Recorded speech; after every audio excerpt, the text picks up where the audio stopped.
In World of Warcraft, there are a lot of characters who play a significant role in the story of how things turn out, but in game they don't appear at all. And so a lot of people, especially those who don't read the books, not only do not know that these characters have played a significant role, but they also don't know that these characters have even existed in the first place. So it's because of things like that in today's video they will have a spotlight. Today's video we will be going over 5 epic characters never shown in game for World of Warcraft. Number 5, Brink. Brink is a gnome rogue and a veteran assassin of the SI-7. In the novel The Shattering, Moira was holding Ironforge hostage, so in order to liberate the city, Varian and the SI stealthily infiltrated the city in an effort to kill Moira, and end the conflict with as little bloodshed as possible by cutting off the head of the snake. Brink, although he was a gnome, easily slit the throats of the dwarven guards patrolling the city, and Varian, who was on edge the entire time during the mission and completely alert since he was well aware that at any time the whole mission could quickly turn south, took a moment and turned to Brink and noticed that the gnome, unlike him who was on edge, Brink was actually tired and even yawned and stretched after the SI managed to kill a patrol of dwarven guards. It's kind of funny to think that old badass Varian was completely alert and on edge, and here was this gnome who could slit dark iron dwarves' throats 1 second and then fall asleep literally the next second. Varian even thought to himself that Brink reminded him of his old gladiator days in the ring, where he, a skilled fighter, easily dispatched those who doubled his size or perhaps even tripled it. Except in this case, Brink not only attacked foes that were larger than him, but it also made him tired as well. Number 4, Krill. Krill was a goblin who served Deathwing during the time between the Second and Third Wars. Krill was perhaps one of the most cunning goblins in World of Warcraft, but he's also certainly one that cannot be trusted. In one occasion where Ronan and Verisa, alongside Falstad and a couple of other dwarves, traveled to Khazad-Modan for a dangerous mission which later resulted in the destruction of the Dragon Soul, Ronan and his party got separated, which led to Verisa and Falstad trying to locate him. While searching for them, they ran across Krill and held him hostage, since he told them that he would take them to Grim Batol. However, on the way there, the party spotted a Red Dragon scout, who at this time, the Red Dragons were servants of the Orcs, so in order to hide from the Red Dragon, Krill led them to a safe area so that they could conceal themselves.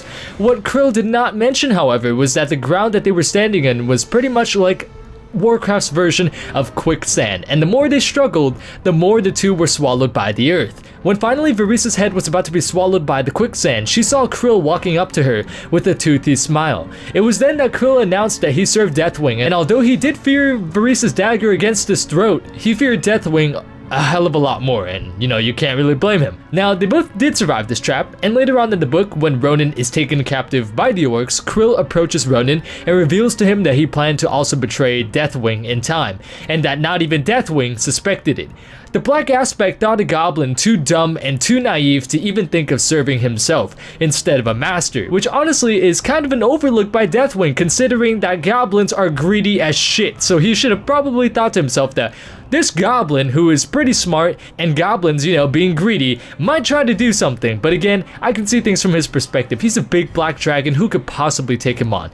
So although that mentality of, goblins are being too dumb and too naive to ever think of serving himself instead of a master could be applied to other goblins, it could not be applied to Krill. In the beginning of Ronan's mission, Ronan was given a communication crystal by Deathwing, and through it, Deathwing played him like a fiddle, like a servant and a pawn to do his bidding. However, when Ronan was captured by the Orcs, Krill retrieved the crystal and revealed to Ronan that it was a piece of Deathwing's own dragon scale, molded into the crystal, and to hold a piece of a dragon was to hold a portion of the dragon's own power. Krill revealed to Ronan that although yes, he did in fact fear the Black Aspect, you'd be a fool not to, he also hated him and planned to enslave Deathwing. When Deathwing was weakest and at his most vulnerable state, Krill would put his plan into action. However, unfortunately for the goblin, before this could happen, Falstad and Verisa arrived to free Ronan. However, a very powerful golem was guarding Ronan, and to free the wizard, they had to destroy the golem. In the midst of all the fighting, Krill tried to kill Ronan by strangling him, before Ronan could actually cast a spell to help Falstad and Verisa against their fight with the golem. Before Ronan was strangled to death, however, he mustered what remaining strength he had and threw the goblin off of his back. While Krill was attempting to flee from the fight, he was ultimately caught in the chaos of the battle, and the golem unleashed a ball of flame which completely engulfed Krill and instantly incinerated him, thwarting his plans to enslave the Black Aspect. Number 3, Kelgar. When the orcs were captured and placed into internment camps, the lust for battle and the desire to fight or even live bled out of most of them. All of them held the physical strength to kill a human guard in a heartbeat, but most of them had no desire to.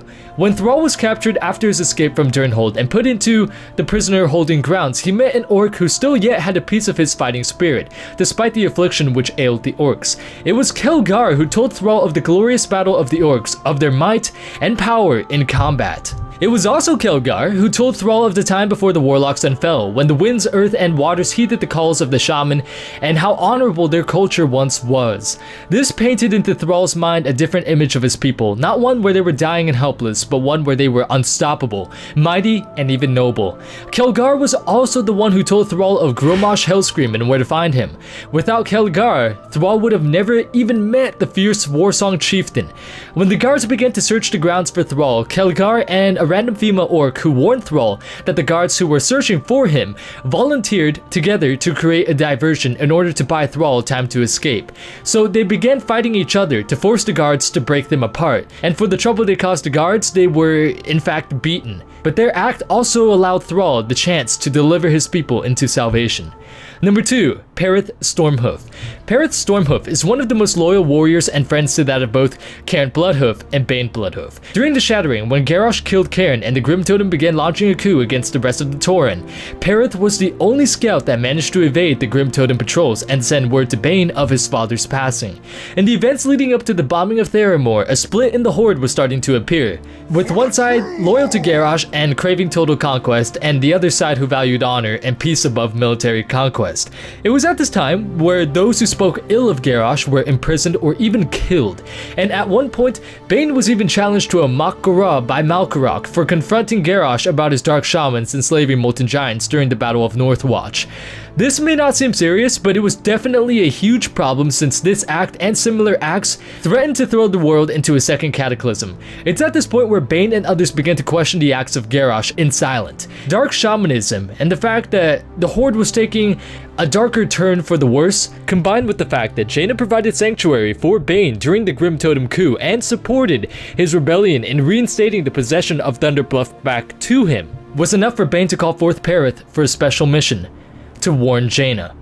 Warn Jaina of the attack on Theramore so that the citizens may evacuate and so that the Alliance could prepare for a proper defense instead of a slaughter. It was the least he could do to return the favor he owed her. Parathe was the only scout he could trust with this mission, since not only was the Horde split with those who lusted for blood as opposed to those who wanted peace, but also this act would have most likely resulted in Bane being executed for treason if discovered. Parathe was the only one skilled enough to not be caught, and one of the few not blinded by his lust for conquest and blood that he could see that the Horde was taking a turn, a darker turn, into a darker path. When Parathe arrived and told Jaina of Garrosh and his army, Jaina and Parathe immediately had a respectful, warm relation towards each other. She thanked him for allowing the citizens a chance at escape, and he also responded by saying that perhaps one day, not today, but one day, they would be able to fight side by side instead of against one another.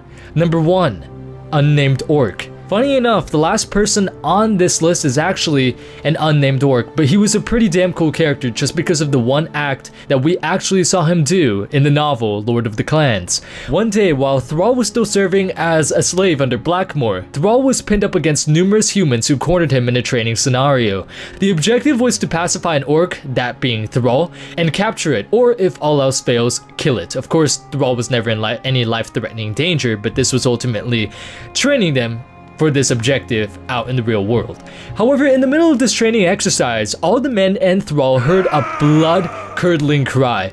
Upon a winding road, a wagon carrying a chained-up orc soldier saw this scenario and this exercise took place. Immediately, the orc looked at Thrall with blood-red eyes and became enraged. He broke the shackles which confined him and bent the bars that contained him and ran headfirst to Thrall, shouting in Orcish that Thrall couldn't understand. Thrall could do nothing but stand in shock. He didn't know what to do. Immediately, the humans ran to meet the unarmed orc, and as the orc fought unarmored and without weapon, he managed to knock several humans who were armored and did have weapons off of their feet and even send the training instructor flying off his feet.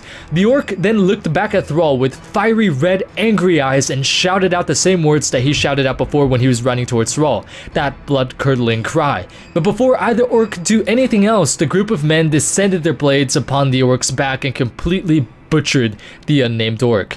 Later on, when Thrall escapes from captivity and meets up with Grommash Hellscream, Thrall tells him of the events of that day and repeats the words that the orc had shouted to him.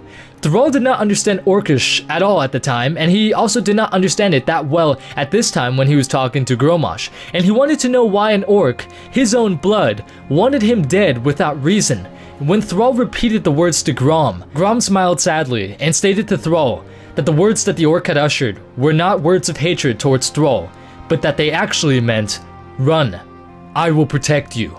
The orc, the Unnamed Orc, who was unaware that Thrall was raised by humans and was undergoing a training exercise, gave his life in hopes of saving Thrall's.